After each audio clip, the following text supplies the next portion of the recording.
Hello and welcome, ladies and gentlemen, to a Curse Entertainment presentation brought to you by Alienware. We're going into Game 2 of RoX.KIS, going up against Evil Geniuses here in this best of 3 series. So, first game, going the way of Evil Geniuses. Just really strong play, good usage of Anti-Mage and Bat Rider, as well as some awesome early skirmishes to secure a win there. And now we're going to see if RoX is going to pull it back or if they're going to be eliminated from the lower bracket here. And again, the Curse Invitational. So, once again, I am Blaze. I do also have Merlini here casting up with me. How's it going, man?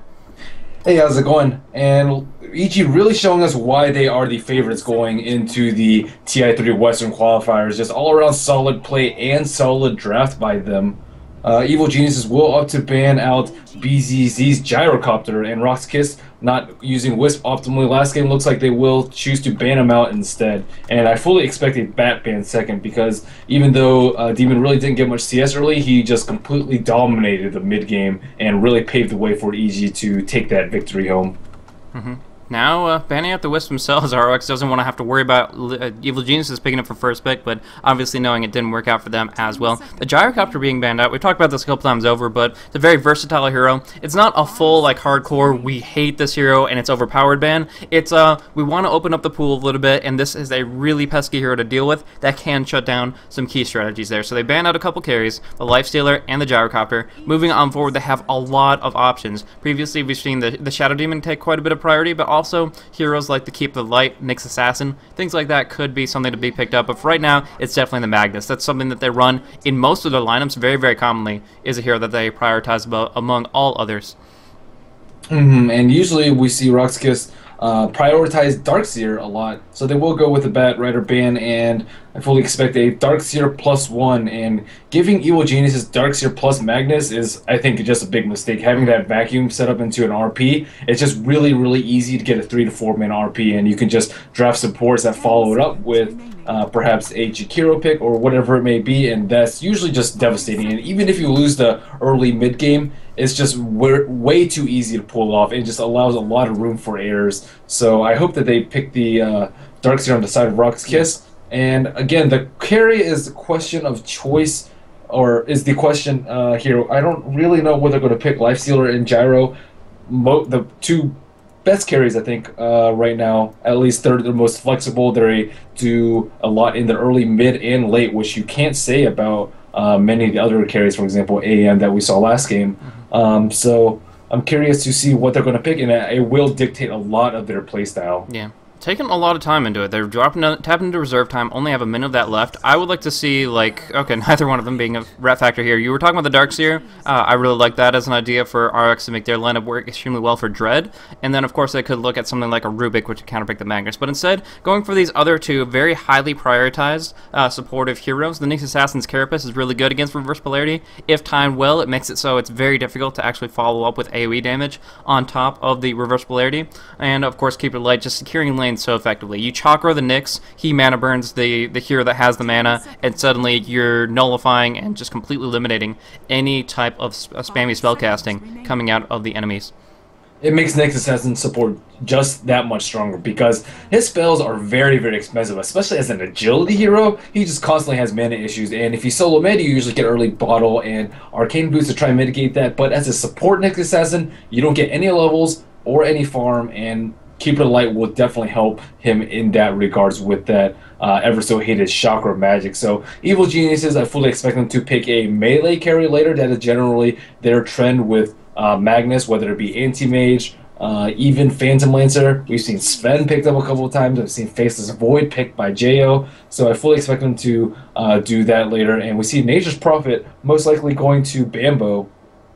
Yeah, Bambo loves that hero, has a lot of potential. I mean, when he started standing in for Evil Geniuses to kind of slot his role in the team, obviously it was just kind of a happenstance type thing, but he started playing that Prophet and got very well known for it in his current iteration of competitive Dota. Of course, he has a long history, but recently that was one that he's been picking up recently and been doing a lot of work with. So it's going to be very fun to see how that one comes into play. If he's going to kind of alternate between the off lane and the jungle. We're going to see Shadow Demon in the safe lane. Good position there. They can dodge out some good spells like the Illuminate and maybe the Nyx Assassin's ganks. So good defensive play potential there, and in general just going to give a lot of control to whatever is drafted up next. If they're worried about a good high-powered carry that doesn't really have issues with disables, such as maybe a Juggernaut, the Shadow Demon will be able to provide his ultimate, provide the Demonic Purge, and make sure that they're not going to have to worry about that. Right now, I would say the Lone Druid is probably one of the higher prioritized heroes that should be picked up very, very shortly. Otherwise, he will be banned out next phase, but that is one hero that we haven't seen recently, and now we do see actually the Tinker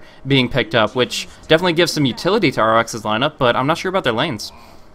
Yeah, we'll give him a lot of global presence, though, with Keeper of the Light with his Recall and Tinker with Rearm and BOTs, although they do not have Nature's Prophet on their side. I really like the Shadow Demon pickup from Evil Geniuses because it allows them to either play aggressively if they want to do that or defensively, and he synergizes very well with Anti-Mage if they want to go that route again, but they can also do a roaming Shadow Demon plus Chen, Shadow Demon plus Leshrac, and it just opens up a lot of options for them, and they do have the option for going late game with Nature's Prophet or just safe lane farming with him, or just playing aggressively with like early phase boots and perhaps even Dagon like we've seen from some teams. But looks like Evil Geniuses will ban out Clockwork, a very problematic offlane solo, which RoX.KIS lacks right now. Yeah, along with that, of course, the Darkseer and the Clockwork are very survivable offlaners, and the worst thing about it is Clockwork is great at picking up Nature's Prophet, being able to just make sure that his teleport is always interrupted. He's not going to be able to use that to escape, and the Sprout not that effective either with some good vision from the Rocket Flare. So that is going to be very, very good pick if they were able to take it up, and that's why it's banned out here. Along with that, they're not really worried about RoX's carry. They could draft up any carry in the book, and it could still be a very, very large threat for what RoX have, for what Evil Geniuses are trying to accomplish here. But that being said, right now RoX could pick up a number of different things. If they run Tinker on the mid, they have their 2 supports covered. They could offlane the Lone Druid. They could go for a carry of any sort. That'll work pretty well with this powerful combo of Nyx and Coddle. Yeah, I think Lone Druid is just an exceptional pickup right here, and a lot of teams value them more highly than Tinker, let's say, and often see him taken down in the first big phase, and sometimes even in the first ban phase. So, again, a couple of heroes that are neglected on the way of this draft. And I think the Juggernaut ban is a little bit unusual. Usually you're worried about Juggernaut if you're worried about being pushed, but they have Keeper of the Light and Tinker. Those are like the 2 best turtle heroes. If you want a turtle and last until 60 minutes, this is exactly the lineup you would pick. And maybe they might do a Phantom Lancer, especially without Evil Geniuses banning him out. Looks like they will ban out the hard carry in the form of Alchemist, but still a couple other hard carries in the pool if RoX.KIS does decide to go the complete turtle strategy. I think Evil Geniuses could benefit a lot from picking up Alina here, since it wasn't taken out. The Leshrac and Jakiro were, but Alina herself still provides a lot of AoE and nuke potential to bring down Tinker very, very quickly. But yeah, the real question there, between the Lone Druid and the Phantom Lancer, different options there. The PL, of course, just having such potential in the late game, and as you mentioned, they have so much counter push, they can certainly get him there. The Magnus from the Empower from Magnus will make it so that Anti-Mage with a Battle Fury can deal with him very directly. But it's still kind of a back and forth which hero gets the bigger core items more rapidly. Yeah, I definitely think they could have skipped out on the Juggernaut ban in favor of Anti-Mage because they ran Anti-Mage last game, and now that they have Magnus, they're even more likely to run Anti-Mage. And Evil Genius just likes playing a little bit passively in the early game, and they usually just take it down late game. Even though they might get behind early, they usually draft around this. Nature's Prophet is a very nice hero that can catch up, as with Anti-Mage, and Magnus does have that turtling potential. So it looks like Radical Online Extremists will go for a more aggressive strategy for Night Stalker middle. Might be a mid Night Stalker and a safe lane Tinker, but we can most likely predict that once the players pick their heroes. So Tinker has to be either in the jungle or the safe lane, as far as what I'm seeing here, because Night Stalker definitely wants to be in the mid lane. Of course, I have seen aggressive tri-lanes with Night Stalker. I personally don't favor them and don't see them to be that effective, but it has been run before in a competitive sense, and it does have its own merits. Either way, the Night Stalker is going to be a prime player when it comes down to just the ganking game. Getting good silence on Magnus can screw over a team fight for him. Getting a good burst on the Nature's Prophet, a good silence on the Anti-Mage, either way will make sure that they can't escape with their teleports, with their blinks. Those kind of things will be really, really important. So good opportunity for pickoffs, and yeah, we'll have to see how the lanes break themselves down. And RoX.KIS is on Dire side, so if they do choose to run Tinker middle, it is not as strong as Radiant side, and it's much easier to pull and stack those Ancients. So I hope RoX.KIS kept that in mind when they did this draft. And we see Windrunner as the last draft from EG. Very unpopular hero. Windrunner just completely fallen out of favor. We've seen her like in a support role in a spattering of games, but pretty much like she was like in band material, first band material, like way back in the day, and almost completely fallen off the radar. But a small resurgence for her, and I think they definitely have late game. They can out late game RoX.KIS, especially with that turtle keeper the light tinker strategy if they want to play it like that. But I hope they pick an aggressive hero last because that would fit very well in their lineup, maybe. And Bounty Hunter pick would be pretty good. I'm not really sure what other offlanes there are, especially with Fury already drafted by Evil Geniuses. And, Lycanthrope.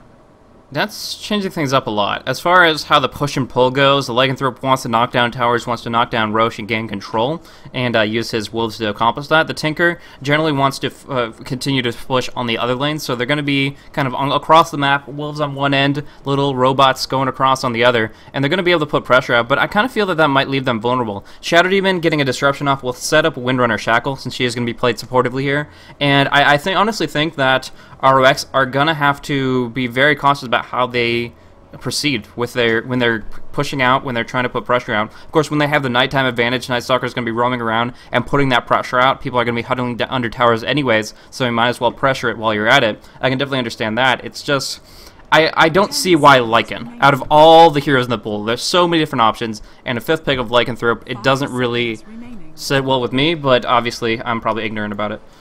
I mean, they want to shut down this AM. I think that's what they tried to do last game with aggressive triple aim, but Lycan doesn't really do anything versus anti-mage. No stuns, no silences, and just no disables, and unless he gets like an early basher or something, or just like significant golden advantage early by taking down towers and Roshian. Again, I don't really see him being too effective, but it looks like he will be solo off lane or solo safe lane, perhaps versus the Fury. And we have no idea what EG's lanes are right now. They probably are going to do aggressive triple, considering all 5 of them are moving up top, but they could very easily rotate. And looks like Lycan will not be having a good time. But I would introduce a side of RoX.KIS again. We have BZZ on Tinker. We have Dread on the solo Lycanthrope, solo on Night Stalker, Van Score on the Keeper of the Light, and Yol rounding out the lineup as the Nyx Assassin.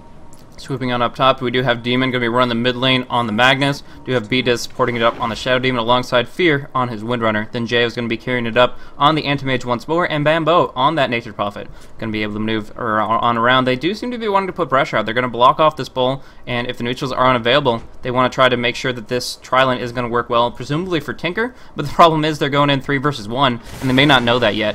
Either way, the Lycanthrope is going to try to turtle into tower, maybe snag some last hits with the Wolves. We'll see how it plays on out, but really, they're trying to, what they think that is going on is 2 people up top and Lycan in the jungle, and they're kind of misreading the lanes and wasting a couple wards as a result. And yeah, sure, Lycan will have like almost impossible time finding farm up there, but I think that's okay. If they can get a lot of early levels on this Tinker, they can just get boosted travel, and he can be the space creator and take pressure off the Lycanthrope just so he can push down lanes while he constantly spams them out with that boosted travel, rearm, and rocket spam. So in terms of mid, we see Solo actually go for a Salve build instead of a Tango build, but still both of them rushing early bottle. Yeah. I don't know if either team expected this. Like right now, they aggressive wards coming out for gank play from RoX.KIS. Cheo's down here, wanted a 1v1, and suddenly he's up against 3 heroes. He won't really get his momentum to move in towards anything like a Battlefield anytime soon, and actually just immediately blinking on away, moving in for the stack. So it's an interesting position for them to be in. Of course, in this spot, I guess Anti-Mage is one of the more survivable heroes to deal with this, but in general, I think they would prefer to have the Windrunner solo safe lane, or of course Sexy Bambo, and so that's just changing things up a little bit, where I don't think any one of these teams is getting what they expected and what they desire. Yeah, I think it's better for RoX.KIS though, just because I think getting that early BOTs is like so important for RoX.KIS. And I mean, sure, Bimbo will get some farm, but early minus, I think that RoX.KIS will win out on that trade. And Lycanthrope can farm, I think, much faster when he tries to play catch-up game, just because Anti-Mage doesn't have anything that really helps him speed up his farm. Sure, he has Blink, but without Battlefield, you can't just spam that all the time. And Feedback, not really too useful for creeps. He just really excels at staying alive in lane and trying to find farm in relatively even situations. But this is not an even situation by any means. But it looks like EG will put out a lot of pressure on this top when we see this Stumpy to redirect the creeps. And this tower already dropping half HP. They have Glyph up, though. Yeah, exactly. So they might force out the fortification here, but the big thing is they're putting this much damage in this early on. So kind of going for a hyper push with this Basilius active. Maybe they know a little bit more what they're doing than I understood giving them credit for, but they're actually going to be able to take this tower down, spreading the gold among the entire team, and now they have this full creep wave they can deal with rather quickly. So they're just going for an auto attack push. It's literally, it's not even like a super combo of Diabolic Edict or anything like that. It's literally just Nature's Prophet Treants, and they're going for that hard push, at least for the moment, because they know that RoX.KIS doesn't have an answer. Until 6 minutes, Solo can't really participate in engagements. The tanker does have only 1 point in March Machines. BOTs won't be until like 9 minutes at least, and so they have to rotate the Keeper Light is the main thing here. So Vonscore is up top, but being only level 1, he's not actually going to be able to spam out Illuminate. Only will have, I believe, 2 available with his Clarity, and then he's going to need that Chakra. Yeah, they're playing so aggressively on him. EG Fear going behind the tower. They're setting up a ward there, and they're just not letting Vanscore get even level 2. He's sitting at 40 out of 200 XP, and this T2, I mean, it's much more resilient than a T1, so I don't think he'll take that much damage, especially with Cliff Up. But they're trying to continuously keep pressure up on this top lane and buying time, buying some room for JO to farm. He is not looking good in terms of CS, just sitting at a paltry 1-0. Now, I think the tri-lane for RoX.KIS was going to be revolving around the Chakra magic usage on the Tinker, like long-range abilities there, as well as the Ol, of course, like I said, mana burning it up. But now that they've rotated the Keeper to Light for counter push, it is splitting up their strategy a little bit. And Lycan's not finding the farm that he would prefer. He is surviving, at least. He's not getting ganked up in his jungle, so that's pleasant. But in general, we see that actually Evil Geniuses is doing some 3-man jungle, sniping up some creeps here and just kind of really ruining Lycan's day, because if he can't find the jungle to farm, if he doesn't feel safe in the lane, then he's not going to be able to get any momentum. We do see coming on in though, Solo, he is the Daywalker right now, drops a Void, but there is going to be Skewer on top of that Soul Catcher. Power Shot will connect, and a couple more right clicks, that's going to be enough to get the first blood. Turning it around, Beediz, does he have the Disruption? Yes, he does, has to use it right here, but only delaying the kill. Fear going to take an Impale, but going to try to turn things around here with, has another great Power Shot, hitting on 2 here. A lot of damage coming into Yol, the Shockwave, the right clicks, I think Bimbo's got it. Yeah, they finish off the Nyx Assassin. Demon going past the tower, at least for the moment. They're teleporting on in. They're trying to finish off one more. The Shockwave will not connect, unfortunately. They were expecting Demon to have the perfect vector on it, and instead they get hit by the Illuminate, but Power Shot connects on the Keeper Light, who was illuminating, and that damage comes on through. The Wolves gonna get right-click down. He's gonna resummon them. Bambo on the run. Without any movement speed, though, he's gonna have to sprout, and the Wolf is still inside, trapped inside the cage. Bambo will take a fall, but they have taken a number of kills. In the end, though, the end KDA, that's gonna be 3-3 between the teams. Yep, nice power shots by Fear, but again, they just respawn so quickly, and being able to dive in this T2 this early, sure, you'll pick up a couple of kills, but you are going to suffer heavy casualties on your retreat, especially if you have to run the long way by the side of Dire's Secret Shop. So Solo will have a very early level. Oh, big skewer on mid. They're gonna. Oh no, too early. That's unfortunate between Demon and Solo. A little bit of lag there and not finding the kill that he was looking for. So that would have been a kill. On bottom. Yeah, I believe that would have been a kill in the Night Stalker if they got the skewer. Now BZZ taking some hits here. Jo has only 1 point in mana break. It's actually chopping down the trees to get to him, but the laser comes out. Turned around, BZZ going for an unorthodox skill build that's working out nicely. Nice path block by the Treants. The right clicks are doing a lot here, but the salve will keep BZZ alive. He's still up and at him, and he is going to get on out of here. My goodness, that was really, really effective for them. The thing was, you generally see Rocket and March build coming out of Tinker. He goes for a rank 3 laser. That's pure damage. Anti-Mage can't mitigate. And so, yeah, that's going to be able to nuke him down way faster than he expected. And that is a quick, easy turnaround for him. Yeah, he did not expect that level 3 laser to come back, I can tell you that much. And Beata's Invis looks like it will pop very, very shortly, though, so no kill potential coming out of there. BZZ is around half HP, though, and Bambo does have TP up in about 2 seconds if they want to try and score a kill on BZZ. Let's check his booster travel status. He has 1,300 gold, so still looking pretty decent. Not like a really, really early BOTs, because this is around the time that we see most people get their Midas is that 5 or 6 minutes. So a little bit lacking in terms of farm there. Oh, nighttime breaks. There's the hasted Nyx Assassin coming on in. The Illuminate's not going to connect on anything, but that wind run has already been used. So now they're rushing him down. Hardcore nukes coming out with the mana burn, the lasers, everything in the book to finish him off real quick. And they're even going to snipe up a couple neutrals here just because they can. So in that position, we do see the Nature's Prophet picked up his Midas. He's farming up top. He is getting a little bit of a rebound as far as his farm goes, but they're kind of suffering on the other lanes. And that early tower kill, I mean, definitely gives him a lot of gold. But yeah, Dread is catching back up too. He just hit level 6, and he looks like he's going for a very, very early Vladimir's Offering Rush. Most likely just to do that Roshan, get some early levels up on him. And again, he's much better catch up here than Anti-Mage. Anti-Mage level 5 right now. He does have his Tranquil Boots. Okay, we do hear a reverse polarity on mid. There's going to be the skewer connecting onto Solo, bursting him down, and of course there is that shackle to lock him in place. So, good maneuver there. Demon committing his ultimate and a couple cooldowns to boot, but they do pick off that kill, and that's nighttime. That is a nighttime death, so 20-some seconds that he's not going to be able to be ganking, and the pressure is kind of falling short for the Night Stalker, who's designed to just steamroll during this time of day.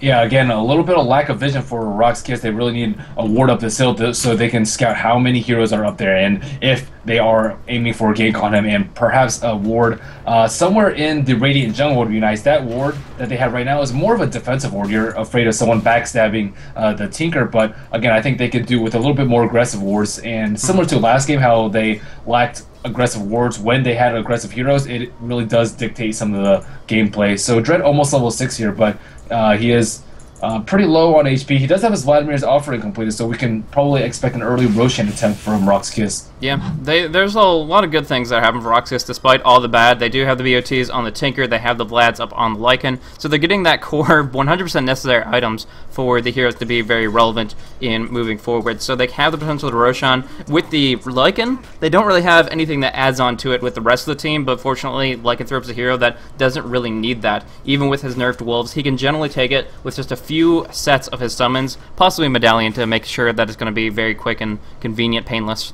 But either way, there's going to be pressure coming out. Evil Geniuses want to make something happen on this bottom lane, kind of flanking on from the side. But this Dire Observer ward at least knows where Fear is, but he's going to deward it here with this Sentry. Yeah, and Fear already has phase boost, so even though he has died one time, still able to find some farm, and we see BZZ trying to stack some Ancients. It is not stacked at all yet, though, so I think supports need to do a little bit better job just so they can support this Tinker. I mean, they don't have, like, the best late game, but, I mean, they have okay with Lycan and with Tinker, but they really need to start babysitting their heroes a little bit more by creep stacking for top lane, and just creating space for Dread to find his farm. He is catching up quite nicely, though, level 8. And pretty decent on net worth compared to the anti-mage. Yeah, dangerous position for RoX.KIS actually. They don't have vision on Demon. They don't understand that he's down here. Of course, he has to be somewhere. They have to expect it. They've seen the Shadow Poisons. They've seen the Windrunner. They know that 3 are down here, but this 4th lying wait is going to be the big difference. If they decide to dive, if they decide to put that level of aggression out, there's going to be a lot of problems coming out. Solo just voiding for the moment, and it looks like Yol wants to go. There's going to be Illuminate to connect, and they are looking for it, but they aren't going to make any moves just yet. The tree's still hiding out as far as dire vision. They don't know about Demon. This is key. Going on in. Diving on the tower. Shackle shot. Perfect on Solo. Defensive disruption. Coming in. Demon's looking for that RP. Unfortunately, just gets the skewer. Wrath of Nature not doing enough here. So they won't get a return kill. But that was really the bait of a lifetime. Like, perfect timing. They were all armed at the ready. The shackle shot, the disruption, they were just waiting for that moment. Unfortunately, they could have definitely taken that dive, though, had Tinker been there. If they're forced into this really defensive position where they have to be stationary right below the tower, that is perfect for Marching Machines. But BCZ opting to farm a little bit. He does have his Soul Ring completed, but that really is the strength of Tinker, to be anywhere at any time. And if they want to dive like that, they need the support of BZZ there. Do you think rank 2 Marching Machines would have been sufficient in that kind of position, or do you think he would have had to Marching Machines does ridiculous amounts of damage. Even at level 1, that thing is just absurd. And if he can get it twice, that's just as good as a rank 4 Marching Machines, if not better. And Demon does get an invisibility rune on top, just stalking Dread right now. And we have the potential for Nature's Prophet at TP in, but with that Quelling Blade and with his ultimate up, I don't think that they can get a kill. So Demon will be scanning out for another target, and we see 4 heroes again rotating bottom. And BZZ looks like he wants to Ancient stack again in case they want to do this dive. Yol has Vendetta pop, though. Exactly. So they're waiting it out. Time is ticking. Only 10 seconds left on Vendetta, going down very, very rapidly. Solo and Bonscore looking for an opportunity, but nobody's taking the bait. Now there's going to be the BOTs in the front line. They're just going to turn this into a push. Pressure the tower, kill the creep wave off, and then they can dive because the tower will be tanked up by the creeps. Yep, and they will scout out beads with that Illuminate. And again, all they need to do is just rocket spam and just kind of break their... Oh, Demon on mid lane is getting hit up by Solo, and he's going to be able to take a lot of damage here. He should be able to skewer out right now. The bottle is available. But I actually thought that was a bigger part of the plan. What I thought that they were going to do was actually pressure it so that the Magnus couldn't TP bottom, so the people bottom could dive and do that march action like you were talking about. But nothing simultaneous, nothing as coordinated as that. They're just going to put some pressure out on the Magnus. Ooh, Dire Courier. Looks like Bambo will get a sneaky kill on that, even without the help of his other rewards. So that will definitely help out AM's farm. Yeah, I mean, nothing on it, so it's not going to be the most limited things, but yeah, providing that for the entire team is going to be very, very important. We do see Dread putting out some pressure. The TP comes on in from Demon, but he just pops off that shapeshift and will be able to just run out of there at maximum movement speed. But the big thing for Evil Geniuses is they've waited out the night. It is now full daytime. Night Stalker isn't level 9 yet, so he's just about to skill his ulti, but hasn't yet. And so Night Stalker's not getting that early momentum that he really, really needs to be relevant in this stage. He's still going to have a great silence ability, but for right now, day has risen, and there's not really too much threatening Evil Geniuses. Yep, and not being able to take a tower down. OBD is taking a lot of hits. It's going to be enough to bring him down. Good movement, just full combo from Yol, and that's going to get at least a little pick off. Yep, so yeah, good pick by him, and even without the Night Stalker, they are still able to pick out some kills, which is really, really important. But Nature's Prophet is getting very, very farmed at this point. If we look at a net worth chart, 5,600 gold for him, but we see Lycanthrope and Tinker very closely behind, both sitting around 5,100. Magnus's Blink Dagger check, he's around halfway there, sitting at 1,250 gold out of 2,150. So, in this position, what I kind of feel is that RoX.KIS are losing opportunities. They do not have Roche taken, they don't have many kills during the nighttime, and soon enough we're going to see survivable supports that can just drop down sentries frequently and not really get too many easy picks. In this position, that would mean that RoX.KIS not accomplishing any of those objectives is behind. Do you agree with me, or do you think that there's more to it? I think that you are right in the fact that they haven't completed many objectives, but the one thing that they've been really, really good at is keeping Jo down. He's 0-1-0 and just very, very poor. Looking at his inventory, he has Tranquil Boots, Stout Shield, Quelling Blade, and TP Scroll, and only 200 gold. So he is just like very, very poor. He doesn't have Perseverance right now, but I mean, shutting him down is really, really important. But I do think that they could have definitely gotten a lot more out of the first nighttime. We just saw the Darkness used by Night Stalker, but again, no T1 towers down, no Roshan down. I mean, they're getting good farm on the carry, but again, I feel like they could have gotten a lot more out of this first nighttime. Yeah, and the Darkness pop there, I almost feel like it was a misclick. He wasn't in a position to get a kill, he had just skilled it up, so for all I know, he just hit the R key twice. But either way, Solo using the Darkness, and now it's not going to be available for another 2 or so minutes. And that's a window of opportunity where he's at his most vulnerable, either him or his entire team. They just cannot initiate the way they prefer. We do see Vendetta coming out. Yul going to go for another pick off on the Anti-Mage, but he's tanky enough to at least take it in stride unless the laser comes on through, which is going to take a while. So damage goes across, they do get the stun, they do get the rockets. The laser will not connect though, and Jay will be able to blink away.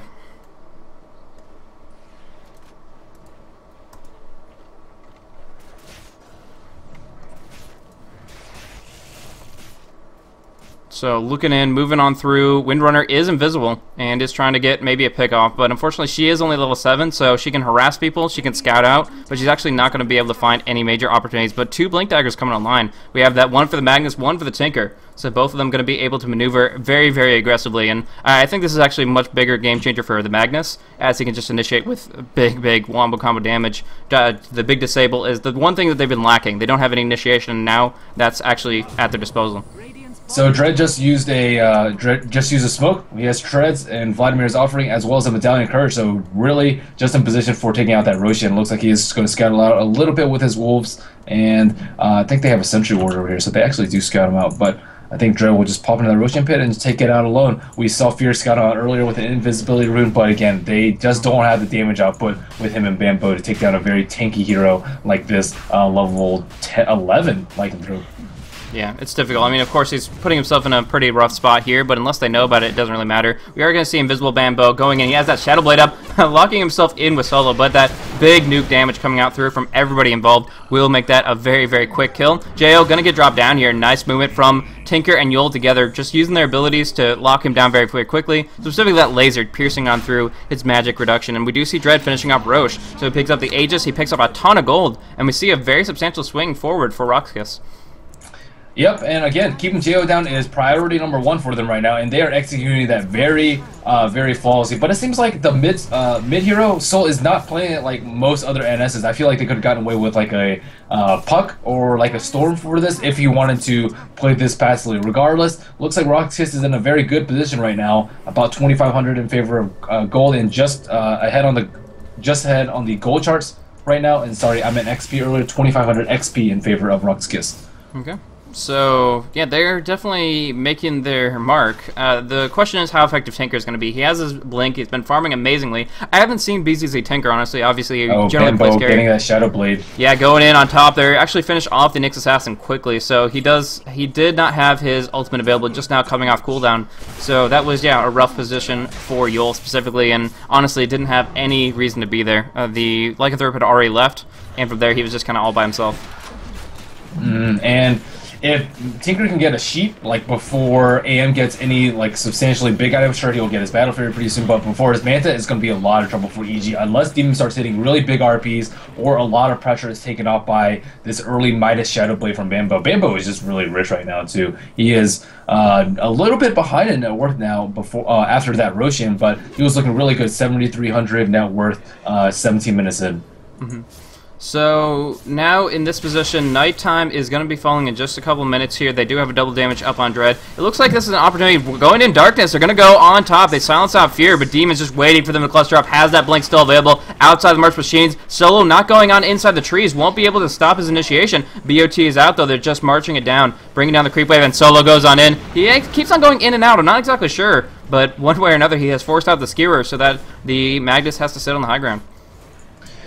Yeah, and again, they will just constantly siege this, and hopefully that they will not get caught by RP. That is just a really big thing. Need to not clump so that they can just easily take this tower with minimal casualties. And it looks like they will get it for free.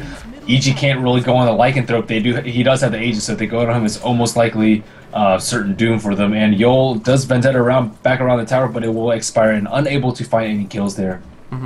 So in that position, just the March Machine so darn strong for continuing the siege just very gradually. What do they need to do to actually hold the line here? Because obviously they want the anti-mage to find farm. JL being so far behind, not even he has. Bambo goes on Solo. Oh, so they should be able to bring it down. Reverse Polarity will be committed here, just doing tons of nuke damage. The Illuminate will do a little bit of damage in turn, but the right clicks are there. They get the kill, and all they can do is send a little bit of damage in turn. No, Tinker wants more. Going very, very deep, but not actually going to pay for it. We see the Blink Shockwave come on out on top of that Keep It Light. Great movement with the Blink Dagger, and that is just going to be able to get a second kill out of the one that they would have only otherwise had. Now Bambo popping off the Shadow Blade outside of tower range and going in further. They saw how low that Tinker was when he went in aggressively, and Demon cleaning it up beautifully. Just really, really great timing. Great movement from him. Bambo in a bad spot. 5 seconds from now, he doesn't have mana for a Shadow Blade, and so the right clicks will come out through. Big crit coming, and that is going to be his death. So they do get a return kill, but they lost a lot there. The Keeper Light, the the Night Stalker, and the Tinker.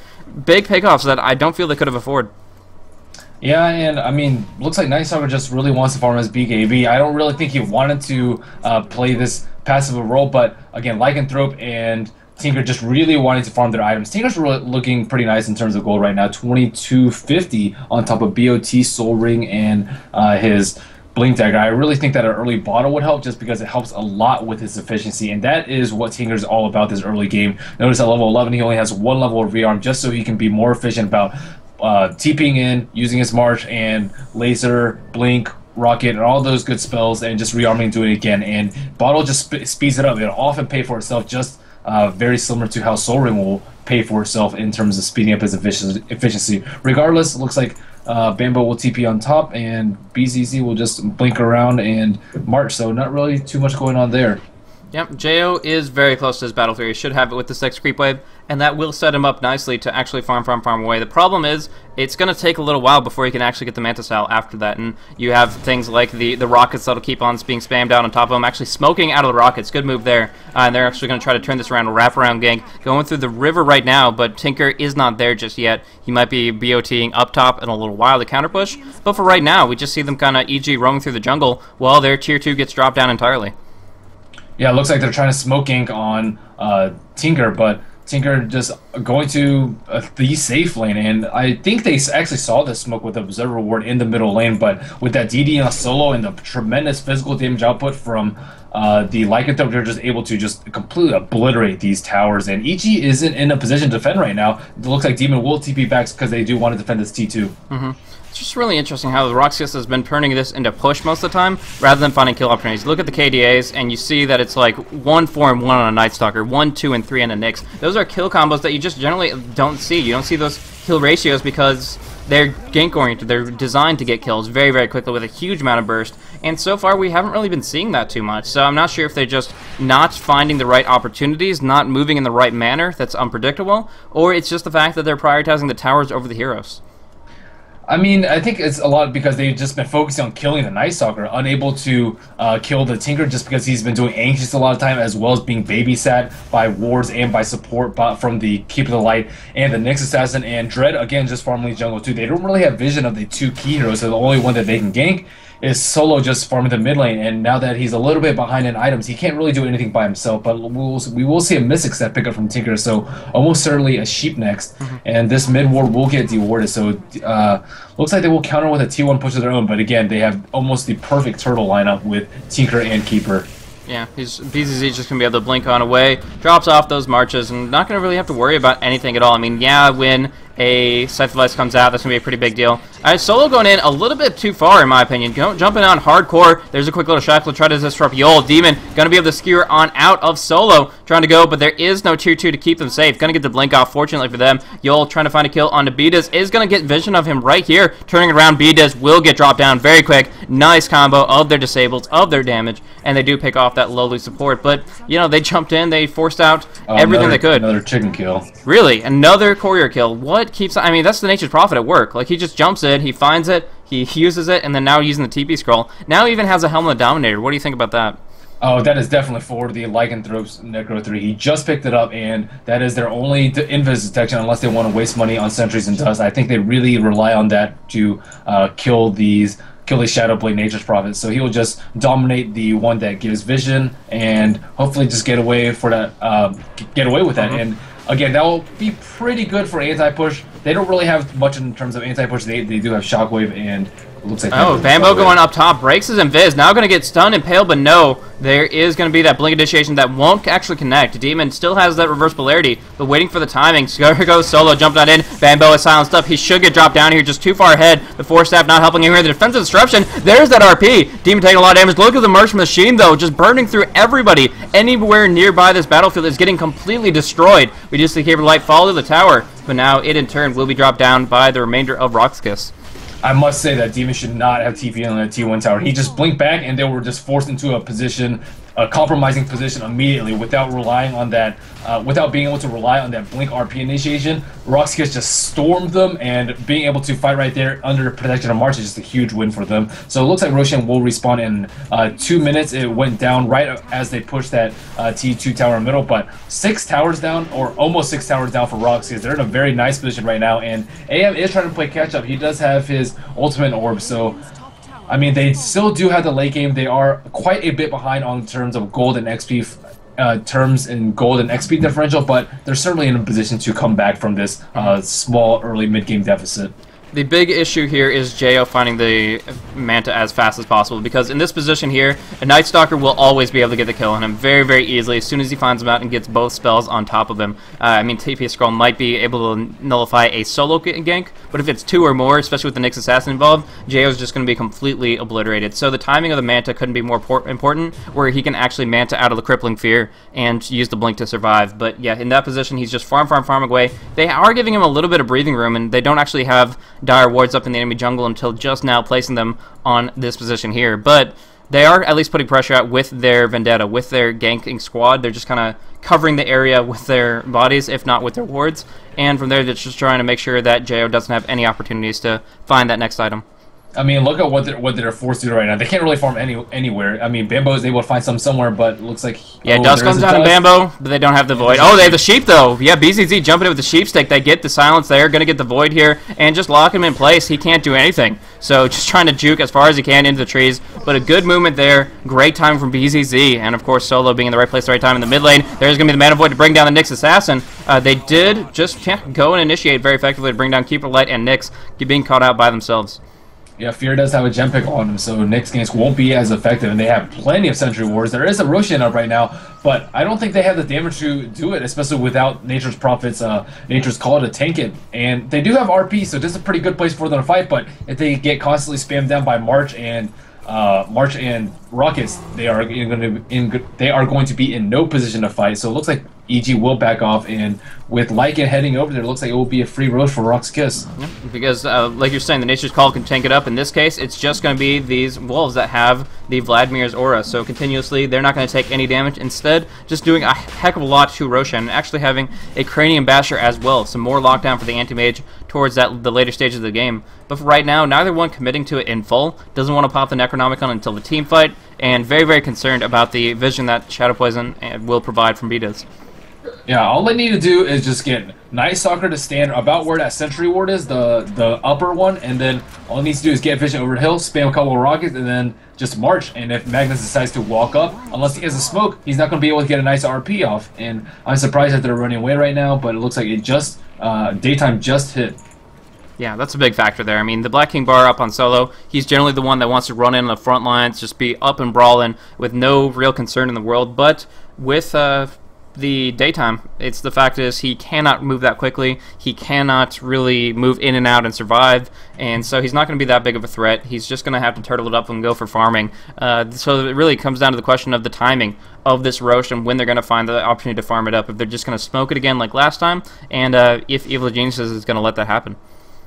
Yeah, Nature's Prophet, still quite a bit away from Sheep, only his ultimate orb in his inventory, so around 3,000 gold away from that, although as Furion with a Hand of Midas, he will farm that up quite quickly. In terms of Anti-Mage's items, he has 2,100 gold, also with an ultimate orb, so about 900 gold away from his Manta style, and I don't think they have the item advantage to do it, especially fighting at a stationary place like this. Again, this is where Tinker really shines. If you want to contest it, you have to run into the Roche Pit or try and blink in and skewer and RP out, but again, that's very difficult with the constant march and rocket spam, and Demon hasn't been able to find really big RBs because of that. He is pretty close to BKB, but again, that will not stop the composite damage from the march, and all they need to do is just take a really defensive fortified position with multiple marches and Keeper the Blast just channeling his Illuminate, and I think they could just do it, especially with the Soul Lycanthrope. He can just bash it a couple of times, use the Medallion, and again, this Roshan is very, very important for breaching that high ground, and I think they want to end this pretty early. Nature's Prophet is a complete farming machine, and even though they have Tinker and Keeper to try and mitigate some of his split push potential, it is something that you always have to worry about, especially with the high mobility of AM, especially once he gets his Manta style. He is going to be a problem sooner or later if they let this game go on and on. Exactly. So, Jo gonna get the Manta style. That is gonna be their opening where they can actually accomplish things. I mean, they've had this blink for a while. Soon BKB will be up on Demon, but really Evil Geniuses are looking for the opportunity where the Anti-Mage can do a lot of damage, because right now they have the disruption to technically make it 3 AM, but they're looking for 5 AM. They're looking for as many illusions as possible, burning as much mana as possible, and the big deal here is a timing between the Manta style and BZC. If he wants to pick up a Ghost Scepter, should be picking up around that time, because of course the Anti-Mage and his illusions can burn through that mana so darn quick that if he can't force or ghost away, it's going to be very, very painful for him. He does have the Scythe. He can deal with one of the illusions or the main Anti-Mage and hex that up. There will be a Roche contested. They do have vision with the Power Shot and the Shadow Poison. But it looks like Lycan's just going to walk away from it, at least for now. And they do have the Sentry comparatively, so they don't have to worry about the Shadow Blade initiation. They honestly, EG is the one that have to be terrified of the Nyx Assassin coming in. So they drop some sentries of their own. They're not going to have to worry about Vendetta, but they are going to clear out some wolves here. Still just waiting for an opportunity to go on in. There is going to be some spam out of the Shadow Poison. Dropping down, the Roche is really, really low. It's 200 HP. Should be claimed here. Demon comes in for the snatch, but no. He's just going to sheep up and right-click down. Too much damage. There's a bash. There's the Necronomicon minions just doing too much here. They get the sheep on Betas, and he can't get out either. So 2 kills locked down. They do take the top tier 2 with the Furion, but they still lost the Roche. They lost the Aegis. They lost their main initiator and a support on top of that. And let's see if Demon has buyback. He does have buyback, and I'm pretty sure that they're just going to swiftly push into the base. Furion not able to stop this by the split push like we usually see Furions do, and looks like BCZ will just rotate top, use March, TP back home, and he will be in position to take this T3. Still 20 seconds on mag respawn. I guess his revive timer is a little bit low right now, so he doesn't actually need to use buyback, but they will be forced to blow this glyph pretty soon. Yeah, exactly. The Tier 3 is so important at this stage. They're popping the fortification. They have the potential to TP in with Magnus. This is the time RoX.KIS need to decide to commit or fall back, and it's very dangerous. They're risking a lot if they try to commit on top of this. The blink TP for Magnus. He's up. He is going to be coming on into the battlefield, but Tier 3 is fallen, and they're just going to let him go. Yeah, I mean they still have pretty much everything. They have ultimate up on Lycanthrope. They have Necro up in 10 seconds. They have Tinker who can just be back there in a second, although he is recharging his mana right now. And I mean they just use Darkness and BKB. I think they're in a pretty good position to take this, but I guess they want to just secure a gank before it happens. And Anti-Mage did just pick up his Mantis style. Yeah, so that's going to be helping them out quite a bit. The problem is, with these tier 3 down, with the racks exposed, that little poke and prod turns into something much bigger with RoX.KIS. If they do any random, if the creep waves hits about this line here where the backdoor protection is negated, then suddenly the Wolves can just go in and start taking the high ground. They can just use the Necronomicon and the Wolves and just throw it at them. Suicide those units in, and as long as they don't commit to a fight in full, they can gradually wear down this racks to the point that EG is going to be looking at -1 lane.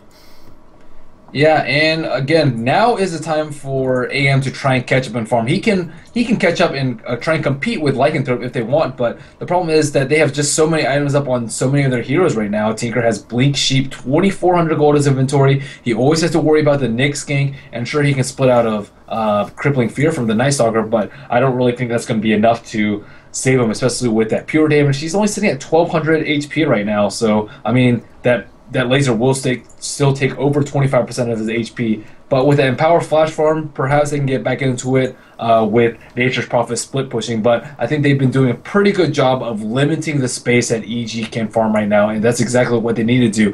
First 15 minutes, they just completely shut down AM, and in this mid to late game or mid game phase from 15 to 30, they've been shutting down AM pretty decently. Killed him another time. He's 1-2-1 right now. Killed Bambo one time on top. That's actually really, really important, trying to mitigate his split push potential and just sort of just limiting whatever EG can do. They're only confined to like their Ancients right now are pretty safe, and maybe the leftmost two creep camps, but they do have a gem on Windrunner, or actually they did have a gem on Windrunner. I don't actually know where that went, but without them just moving together as 5, it's just really limited on what they can do at this stage in the game.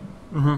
Now, one thing that's interesting to me is neither team has actually picked up a mechanism in this situation. I mean, there haven't been that many 5v5s, and I know that Vonscore personally does not have the cash flow to support it, but the pickup of the Shadowblade and Dominator and Midas, and now Scythe, on Bambo, and the Force Staff on Windrunner, prioritizing that over the mechanism, do you feel that's a bit of a mistake in this situation, or they really desperately need that maneuverability with the S-Blade and the Force Staff and things like that to make sure the fights will work for them? I mean, that's a tough call. I mean, it's gonna pay off in the late game, but they're just taking such heavy hits in this mid game that I don't know if it's going to pay off for them. I mean, I don't really know if they would have won it in team fights. It's like, man, Mech would have really paid off there just because there's just so much damage flying around from the Rocket and from the March and from this Lycanthrope, who is actually really stacked right now and will have Abyssal, it looks like, as he's heading to the shop. And having that sheep so that you can lock down a high priority target, such as a Nyx who's trying to walk in with Vendetta, or a Night Stalker before he pops his BKB, or Lycanthrope before he pops his ultimate, or a Tinker before he can blink away, I think that is actually really important. And although they are suffering a lot of heavy losses now, if they can make it to like 35 to 40 minutes where AM can really get another big item, for example a heart, I think would be really, really good on him, or just like the sheep on the Nature's Prophet, I think it will pay off. But I don't know if they're going to get to that 35 to 40 minute point. They're in like a pretty bad position to lose their racks very, very shortly. So we seem to be having some network equality issues. This was happening yesterday for Evil Geniuses. They're over at the EG house, and in things like this, it's really, really weird for them because it's not even really Dota 2 related. It's like more so a lot of people think it's about the Idra Rage issue and EG releasing him and all that stuff. But in this position, they've switched over their network. They've had somebody come over and get all the protection they needed, and now somehow they're still having issues. So obviously, we're going to give them a few minutes. I'll communicate with the admin as far as how much time specifically we can wait on the DDoS. But yeah, unfortunate that this is occurring once more. So if you took a look at the TI3 Western rules, they actually have some things implemented for that. So recently, the TI3 Western Qualifier rule set was published, and taking a look at it, it says that If a player disconnects, the game is to be paused instantly. Everyone has up to 10 minutes to reconnect to the game, and if the same person disconnects more than once, all times get added up. If the time is passed, the opposing team may continue the game, unless an admin demands the opposite. The affected player is in this case still allowed to rejoin later on. So this will limit the disconnects up to 10, but I'm trying to look for the like DDoS issue. I thought I read something about it before, but I think they said that it's up to each team to... I'm still trying to find it.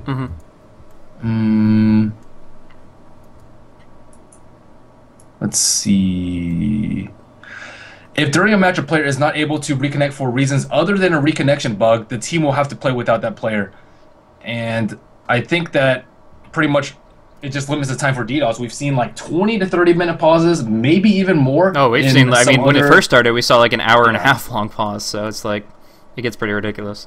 Yeah, so I mean, this just pretty much means that it's really on each team just to secure their connections so that this issue does not happen. And it's been plaguing the professional Dota scene for at least a few weeks now. If I don't exactly remember when it started, but it has been a constant problem in the last month. And these tournament delays have been getting longer and longer. And finally, one of these tournaments just like, okay, we had enough. We are going to set a time limit, and if it's your fault, you are going to pay the punishment if you cannot connect, if you cannot secure your connection, and whatever it may be. If you have to go to a LAN center, then do it, and that's definitely worth the trade-off for being able to participate at TI3. So I hope that teams, players, and admins will take this new rule set very seriously and secure these connections, because it's just a big hassle. Yeah. It's a hassle for the future teams by having their games delayed. It's a hassle for co-casters just because we have to cast for 3.5 hours instead of maybe, let's say, 2, and spread that over 3 BO3s instead of just 1. It's a problem for viewers who just have to sit here and wait when they're waiting for the exciting action. And all in all, it's just a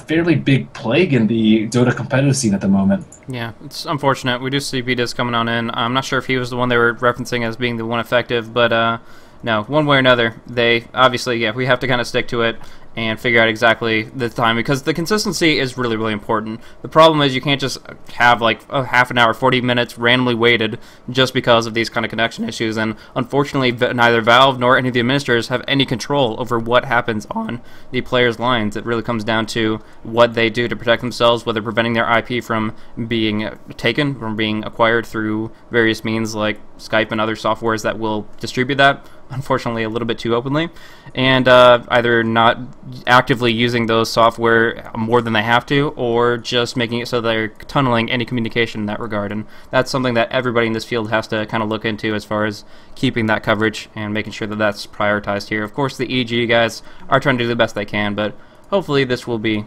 taken care of very quickly so we can get on into an awesome game. Yeah, and in terms of what each team needs to do to win, I think RoX.KIS can play it one of two ways. They could either just brute force this set of racks with the Aegis. I think they definitely have the Adam advantage. The gold advantage is only like 7,500, but I think with their heroes, with their lineup, and with the way the game has been going, they have a pretty commanding lead and can just take that rack, especially with his glyph down. So they have like a 4-minute window. Roshan is down. He's only been down for 1 minute, so that means 5 minutes on Aegis, 4.5 minutes on the glyph, and they have a pretty big window to take this rack down. I think they should do it within his next 4.5 minutes until the glyph resets. But they don't have to really force the issue. They can also just play the other game, which is just, okay, we'll just starve them out, contain them, and with Blink Sheet with a Nick Skank, or just recall in if we find anyone that is out of position, we can just crush you that way and just starve them out and expand on this gold lead. So they can play it one of two ways. I would prefer the first one if I were in RoX.KIS's shoes, just because the glyph is down and Jo just bought his Manta style. So if they kill him with chain sheeping or just heavy bursts from the pure damage from Tinker or whatever it may be, I think they can be in a really good position to take this game home. So Lycan does finish out that Abyssal Blade. The Necronomicon going to benefit from that a lot as they have more time to damage their single target. And on top of that, just great ways to lock down Anti-Mage. Yes, he is going to be able to be a little bit more tanky with the Manta style active, but when you consider the Scythe Device from the Tinker and the Abyssal Blade from the Lycan, they should be able to just have only 2 heroes on him and still be able to bring him down before those disables expire, which is a really, really big deal. Yep, and I think what EG needs to do is just try and find ganks wherever, because they're just Oh, looks like Van score is going to drop very, very quickly. Yeah, trying to do what he can to get on out of there, but just Bambo getting a good sprout off, and that's one thing. It's kind of the burden of supports playing against a Prophet. You're playing against a Nature's Prophet with a Shadow Blade, which means you need a TP scroll to defend your towers. You need either Tangos or Quelling Blade to get on out of a Sprout, and you need detection to deal with the Shadow Blade. We do see Initiation trying to bring down Demon. They do not get the second Sheep off. He's actually getting defensively disrupted. He has this Blink available, and they do get a Shackle off on Dread. He is locked in place, at least for the moment, but they're just going to go for the Rax. Turning around over here, backdoor protection is still active, though. They're not able to bring them down. Changing their target, they just fall back from here, knowing that nothing's really going the way they intended it to. I mean, they did. I mean, they still have most of their cooldowns up besides from Necrobuck, but that was taken by Sexy Bambo. As long as they can just keep it up with the Chain Sheep and this Aegis, I think they can just brute force it again. They didn't get down Demon, very nice defensive disruption. He did pay for it with his life, but again, they still have this 4.5 minute window that I was talking about, only down to like 2.5 minutes now, but still that should be sufficient time for them to take this out. Looks like Keeper of the Light did buy back for that too. Yeah, he did. So he's not going to have much cast. I was already talking about that mechanism being delayed. I'm not sure why he felt compelled to buy back, other than making sure that while his allies were pushing in the mid, he could defend the bottom. But in general, Vonscore just kind of throwing away a lot of cash there, which is limiting the support. We always talk about the prime individuals, the cores that have their their big cooldowns, the blinks and the scythes and all these other cool things. But really, the backbone is going to be the supports, and if they don't have any cash, if they're literally sitting on Tranquils and Magic Wand, there's really only so much they can accomplish when it comes down to past 40-minute mark. Yep, and it looks like Bambo is putting pressure on that T2 tower, not opting to TP back yet, but Demon is primary target right now, and Solo will spot him out.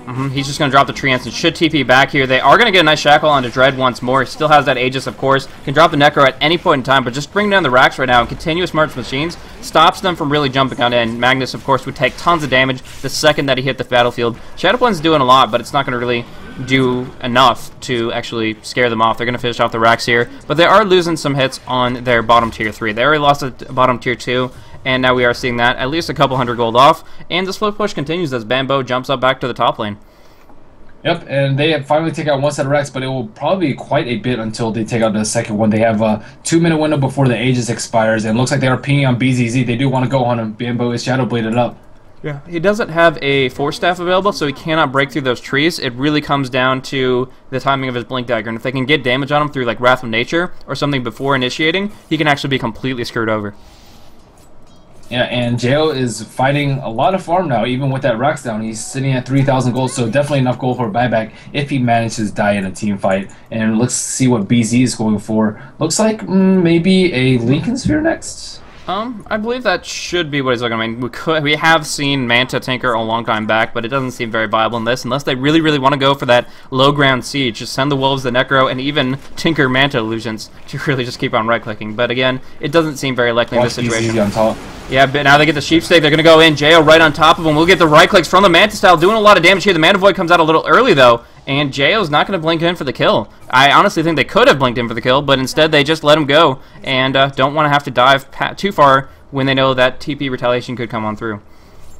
Yep, and him, Bambo picking up that early sheep actually makes it a little bit problematic for RoX.KIS. Can they defend alone? Looks like he will sheep Jo while the rest of his team pushes his T4 or T3 on bottom. So you're just kind of doing the turtle thing, dropping the March, dropping the rockets. But right now, Lyk is just trying to lose his Aegis. He knows the time bomb's ticking, and he has to take the damage very, very quickly. He only has about 10 seconds left on his Aegis. Has to get rid of it very, very quickly. Right now, Vonscore has yet another pause for their own personal latency issues that hopefully will subside.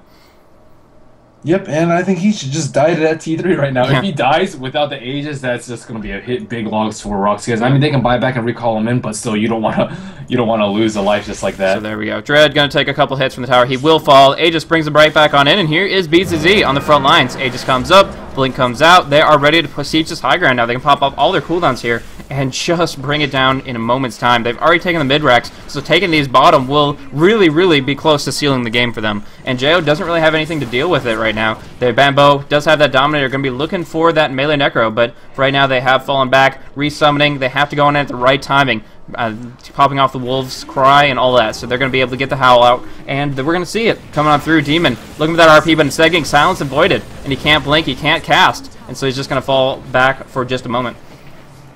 I think that's a good defensive defensive BKB by Solo. He was tracking the Sprout there, unable to get out. No coiling bait by him, and expecting an RP. I mean, they walked away with nothing lost right there. They lost Aegis, but it was going to expire anyways, and they just got a free T3. And eventually, they're just going to be able to get a second set of Rex. So Ichi has to do something at this point. I mean, they're trying to apply pressure with the AM and this Sheep and Shadow Blade on Nature's Prophet, but they haven't been able to find any high priority kills. They got the kill on BZZ on top, or they almost got the kill on BZZ on top, and they got a kill on Keeper Light on bottom, but none of those really delaying this inevitable push coming by RoX.KIS. And this third Aegis and a cheese is coming up very soon. Coming in on BZZ. He's going to actually just blink on into the trees. He can go Sprout for Vision, then Scythe, but there is Yol right nearby. Bambo about to walk into him. He does not have any idea. Both of them passing the ships in the night, both of them in Viz, but the Shadow Blade expires, and Bambo just hiding out in the trees for now. Yeah, I think Yol should pick up a gem at this point. I mean, they already have a gem, so him losing it's not going to be a big deal. Yeah, not that big of a deal, but one thing, as far as who's going to be carrying it, I believe it should be the Night Stalker. He has the Aghanim Scepter up now, and nighttime is about to hit. And on top of that, it is going to be a rank 3 ultimate. Actually, there's a Sprout. Bambo is exposed, though. The stun comes on through. Yol bursting him down hard. BZZ just needs a couple of spellcasts to finish this off. There's the rockets, but without, there's the dust. Going to be able to get the kill off on here. Just one more ability going for the teleport, and it's not enough right-click damage. There's the stun, though. Getting on both of them. Tinker does get dropped down to Jayo's right-clicks along with the Mana Void. He is blinking away. Buyback BOT. BZZ blinking right after him and getting the damage, getting the laser. One more blink. Jayo gets it. Is he going to be able to juke on out of this? Yol pursuing, getting recalled while he blinks. Not going to. There we go. Right, mana burn and right click to finish it off, and he gets recalled down to the bottom. He doesn't have any mana to work with, but they're going to try to clean up down here. Buyback comes out from both of them. Now no buybacks but the Nyx Assassin, and they're going to come in, try to take these racks here as they forced out so many kills. Popping off the Necronomicon. There comes the ultimate going on through. They have to watch this reverse polarity. It's all about RP right here. It's going to drop it on 2. Drops on Solo. Drops on Dread. Damage coming out, but Jail's not doing anything. He didn't get the right-click damage. Now blinded up, and Manta's on cooldown. He can't right-click. The Abyssal's there. He blinks on out, but he has done nothing for this team fight, and just has to go on the run. Solo trying to get the Void. A little bit too far off on the range, but the racks will fall. They've taken the bottom racks. The mid have fell a long time ago. And now it really feels like RoX.KIS just have this overwhelming control of the game, and they're even going to go for more. They're going for the top racks here to try to seal the deal. Yeah, with Magnus down for 40 seconds, especially with no RP up, and AM with no buyback, they're in a really bad position right now. Coming on in, Bambo does get the Sprout, and he is doing the damage here, right-clicking down on Dread hard, but instead here comes the Sheep Sticks going across. There is a nice Mana Void, but it's not enough to bring down anybody. BZZ using the laser to just prevent Anti-Mage from right-clicking. Now they finish off these racks here, and with this falling, that will be 6 racks, that will be Mega Creeps, and they might not call it yet, but it certainly is GG. Yeah, now I see why I think Empire banned out Tinker first yesterday. BZZ played a very nice Tinker, although it was a little bit passive. He did get the items up, and I think he played very safely in these last 7 minutes, not getting picked off by the Anti-Mage and Nature's Prophet combo. Now we do see Anti-Mage trying to bring down Dread, but there's going to be the Necro out. And he is pinned in. There are 4 people here. They're going to be able to finish off real quick. So they do get that kill, but they just have so much cash to work with. They're all back on the field with the buybacks up. Roche going to be respawning in just a few seconds for them to claim and finish this job here. Honestly, it's just pretty much down and out. Yes, they have Battle Fear and the Anti-Mage, but Mega Creeps are just so darn strong that at this stage, taking those 6 racks essentially seals the deal here. So really nice game overall for RoX.KIS. The Tinker play was amazing, but one big mistake in that last fight was Jayo using the Manta when he was slowed up a little bit, and then he blinked in only to get blinding lighted. And with that mischance and not being able to Manta out of it, he just couldn't do anything. And then, of course, following on through, he got Abyssal. So, I mean, they have Laser, they have the Blinding Light, and you just can't use your Manta before at least one of those 2 spells come on. They're going to go for our last hurrah, their last stand. They get Vision in the pit, trying to pull it on out. Dread's as far away as possible right here. Going to be 2 on the front line. Scythe of Ice going on to Jayo. There's going to be an RP just onto 1 here. Solo is BK beat up too. Still going to keep going. He Mantas out of the silence, but he gets Abyssal up. The right clicks are there. They go and get the kill. So much damage going across, and they're going to be able to finish off Yol with the Vendetta Strike to finish off the Windrunner here. And these deaths can't be bought back from. These deaths are permanent, and as such, the good game well played finally comes on through. Yeah, GG well played by RoX.KIS there, and really making use of this Lycanthrope pick. Sure, he was against a triple lane Assault and lost his T1, but he recovered very nicely. Bambo trying to go for that Aegis steal, but Necro 3 able to spot him out. Nicely done from RoX.KIS. They answer back with a second game. They can win this game here, so that is going to be 1-1, and that leads us to a game 3. Yep, and yeah, I am Merlini Dota. You can follow me on Twitter, Twitch, YouTube, Facebook, all the same /Merlini Dota. And I myself am Blaze. You can check me out on twitter.com/blazecasting. Also have a YouTube and a Twitch under the same extension there. This was the Cursed Invitational, best of 3 between Evil Geniuses and RoX.KIS, who are fighting it out in the lower bracket. The next loss for either of these teams will be elimination, whereas the other one moves on forward to decide who's going to be fighting it out up against Ignitas later today. Thank you guys so much for tuning in. Hopefully you guys will be able to join us for the next game, and yeah, just appreciate it. Have